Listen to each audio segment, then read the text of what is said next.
ഇന്ന് നമ്മൾ സംസാരിക്കാൻ പോകുന്നത് വിദേശത്തേക്കുള്ള ജോബ് ഓപ്പർച്യൂണിറ്റീസിനെ കുറിച്ചാണ്.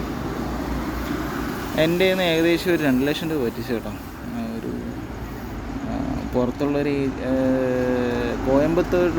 കോയമ്പത്തൂരുള്ള ഒരു ഏജൻസിയാണ്. ഏജൻസിയായിട്ട് വരത്തില്ല, ഒരു ചേട്ടനാണ്. പുള്ളിക്കാരൻ കൊണ്ടുപോകാമെന്ന് പറഞ്ഞു. കുറേ ഫേക്ക് സർട്ടിഫിക്കറ്റ് എല്ലാം കാണിച്ചു. ഞാൻ അതിൽ വീണ് പോയി ഗൈസ്. അങ്ങനെ ഒറിജിനലാണെന്ന് തോന്നി. കാരണം അതുപോലെ പുള്ളിക്കാരൻ വേറൊരാളെയും കൂടെ കൊണ്ടുപോയിട്ടുണ്ടായിരുന്നു. അപ്പം ആ ഒരു കേസിൽ ഒറിജിനലാണെന്ന് തോന്നിയ ഒരു കാര്യം കൊണ്ട് ഞാൻ ചാടിക്കേറി ബാക്കി കാര്യങ്ങളെല്ലാം അയാൾ പറയുന്നതെല്ലാം അനുസരിച്ച് കൊടുക്കുകയായിരുന്നു. നമ്മളെ നാട്ടിൽ നടന്നു വരുന്ന ഒരു കാര്യമാണ് ഞാൻ പറയുന്നത്. കാരണം നമുക്ക് എല്ലാവർക്കും അറിയാം, കേരളത്തിൽ നിന്ന് കഴിഞ്ഞാൽ നമുക്കൊന്നും ഉണ്ടാക്കാൻ പറ്റത്തില്ല. നമുക്ക് സ്വന്തമായിട്ടുള്ള ഒരു വീടോ കാര്യങ്ങളോ ഒന്നും ഉണ്ടാക്കാൻ പറ്റില്ല, ചുറ്റുപാടോ ഒന്നും ഉണ്ടാക്കാൻ പറ്റത്തില്ല. അപ്പം പുറത്ത് ഏതെങ്കിലും രാജ്യങ്ങളിൽ, ഇപ്പം അറബ് രാജ്യങ്ങളിലോ അല്ലാന്നുണ്ടെങ്കിൽ യൂറോപ്യൻ രാജ്യങ്ങളിലോ അങ്ങനെ ഏതെങ്കിലും ഒരു രാജ്യത്തിലേക്ക് പോയാൽ മാത്രമേ നമുക്ക് പൈസ ഉണ്ടാക്കാൻ പറ്റൂ. ഒരു 10 സെൻറ്റ് മണ്ണോ ഒരു വീടോ കാര്യങ്ങളൊക്കെ വയ്ക്കണമെന്നുണ്ടെങ്കിൽ ഈ കാര്യങ്ങൾ നമ്മൾ പുറത്ത് പോകണം. കാരണം നമ്മളെ സാഹചര്യം അനുസരിച്ചിട്ട് ഒരു കാര്യം പറഞ്ഞു കഴിഞ്ഞാൽ, ഇപ്പം നമ്മുടെ നിലവിലെ സമ്പ്രദായം അനുസരിച്ചിട്ട് അല്ലെന്നുണ്ടെങ്കിൽ നമ്മുടെ ഒരു വിദ്യാഭ്യാസ നയവും ജോബിൻ്റെ കാര്യങ്ങളൊക്കെ അനുസരിച്ചിട്ട് ഒരു 4-5 ലക്ഷം രൂപ മുടക്കി, അല്ലെങ്കിൽ ഒരു 6-7 ലക്ഷം രൂപ മുടക്കി ഒരു നഴ്സിംഗ് കഴിഞ്ഞ ഒരു വിദ്യാർത്ഥി അല്ലെങ്കിൽ ഒരു കുട്ടിക്ക് ജോലിക്ക് ഇറങ്ങുമ്പോൾ കിട്ടുന്ന, എക്സ്പീരിയൻസ്ഡ് അല്ലാത്ത ഒരു കുട്ടിക്ക് ജോലിക്ക് ഇറങ്ങുമ്പോൾ കിട്ടുന്ന സാലറി, മാക്സിമം സാലറി എന്ന് പറയുന്നത് 15 to 20 ആണ്. എക്സ്പീരിയൻസ്ഡ് അല്ലാത്ത ഒരു കുട്ടിക്കാണ് ഞാൻ പറയുന്നത്. അതിലും കുറവായിരിക്കും. ഇപ്പം എക്സ്പീരിയൻസ്ഡ് ഉള്ള ഒരു 6-7 വർഷത്തെ എക്സ്പീരിയൻസ്ഡുള്ള ഒരാൾക്ക് കിട്ടുന്നത് 25 to 30. അതിനകത്ത് 30 കിട്ടുമെന്ന് എനിക്ക് ഡൗട്ടാണ്. 20-25 അത്രേ കിട്ടാൻ ചാൻസ് ഉള്ളൂ. അപ്പോഴത്തേക്ക് പുറത്ത് പോയാലേ അവർക്ക് നല്ല സാലറി കാണും, നല്ലതായിട്ട് പരിഗണിക്കും. അവരെ ട്രീറ്റ് ചെയ്യുന്നതും അങ്ങനെയായിരിക്കും. അവർക്ക് കൊടുക്കുന്ന ഫെസിലിറ്റി, ഒരു ഡോക്ടറിന് കിട്ടുന്ന അത്രയും ഫെസിലിറ്റിയാണ് ഒരു നേഴ്സിന് അവിടെ കിട്ടുന്നത്. അവരെ പരിഗണനയും കാര്യങ്ങളും എല്ലാം കിട്ടും. അവിടുത്തെ ഗവൺമെൻറ്റും അങ്ങനെയായിരിക്കും. അപ്പം ഇവിടെ നിന്നിട്ട് കാര്യമില്ല, പുറത്ത് പോയാലേ പറ്റുള്ളൂ. ഇങ്ങനത്തെ സാഹചര്യത്തിൽ ഇത് ഒരു ജോലിയുടെ കേസല്ല ഗൈസ്, പല ജോലിയുടെ.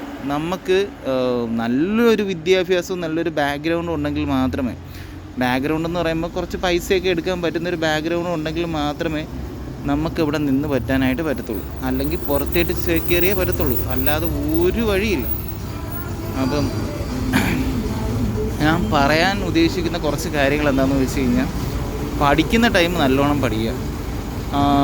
പിന്നെയെന്ന് വെച്ച് കഴിഞ്ഞാൽ എന്തെങ്കിലും ബേസിൽ എന്തെങ്കിലും ടെക്നിക്കൽ പരമായിട്ട് എന്തെങ്കിലും പഠിക്കണമെന്നുണ്ടെങ്കിൽ അത് പഠിക്കുക. പിന്നെ ഇതേപോലെ യൂട്യൂബ് ചാനൽ കാര്യങ്ങളൊക്കെ ചെയ്യാൻ താല്പര്യമുണ്ടെന്നുണ്ടെങ്കിൽ മാക്സിമം അതിനൊക്കെ ശ്രമിക്കുക. ഓക്കെ, വെറുതെ ഇരിക്കുന്ന ടൈം ശ്രമിക്കുക. പിന്നെ ഇവിടെ നിന്നിട്ട് കാര്യമില്ല, പുറത്തോട്ട് വന്നിട്ട് നോക്കുന്നതൊക്കെ നല്ലതാണ്. പക്ഷേ ആരെയും കയ്യിലോ കെണിയിലോ പോയി വീഴരുത്. ഇപ്പം ഞാൻ ഒരു കാര്യം പറയുന്നുണ്ടെങ്കിൽ, ഒരു ഏജൻസിക്കും കൊടുക്കാതെ തന്നെ നമുക്ക് പുറത്ത് പോകാനായിട്ട് പറ്റും. പല കമ്പനികളും ഇപ്പോൾ ഫോർ എക്സാമ്പിൾ പറയുന്നുണ്ടെങ്കിൽ ട്രെയിലർ, അതേപോലെ തന്നെ ഹെവി വെഹിക്കിൾ, അതേപോലെ എക്സ്കവേറ്റർ, അങ്ങനെയുള്ള വെഹിക്കിളിനൊക്കെ നല്ല സാധ്യതയാണ് പുറത്തേക്ക് പോകാനായിട്ടൊക്കെ. ഒരുപാട് കമ്പനീസിൽ അവസരം കിട്ടും.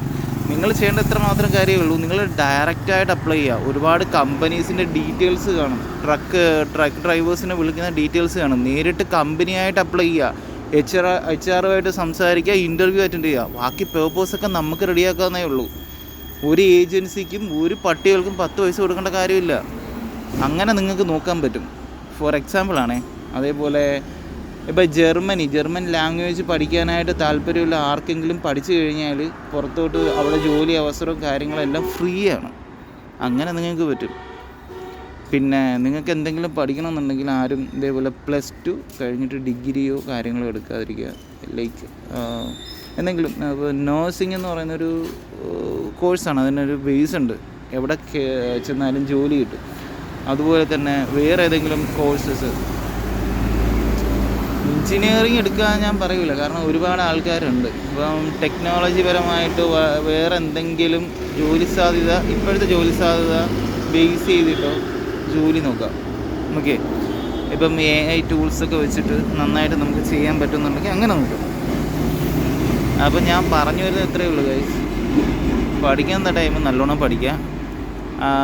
എന്താണോ ഇപ്പോഴത്തെ ബേസിൽ നമുക്കിപ്പം നാട്ടിൽ നിന്നാലും പിടിച്ചു നിൽക്കാൻ പറ്റുന്ന രീതിയിൽ സാലറി കിട്ടുന്ന ഏതെങ്കിലും ബേസിൽ കോഴ്സ് ഉണ്ടെങ്കിൽ അതെടുത്ത് പഠിക്കുക. പിന്നെ പുറത്തോട്ട് പോകുന്ന നോക്കുന്നുണ്ടെങ്കിൽ നന്നായിട്ട് അന്വേഷിച്ച് നോക്കിയതിന് ശേഷം മാത്രം മുന്നോട്ട് പോവുക. ഒരു ഏജൻസിക്കും പൈസ കൊടുക്കരുത്. ചിലതൊക്കെ സ്വന്തമായിട്ട് നമുക്ക് കണ്ടെത്തി പോകാൻ പറ്റുന്നതേ ഉള്ളൂ. ഓക്കെ, അപ്പം ഇന്നത്തെ വീഡിയോ കഴിഞ്ഞു. Thank you guys.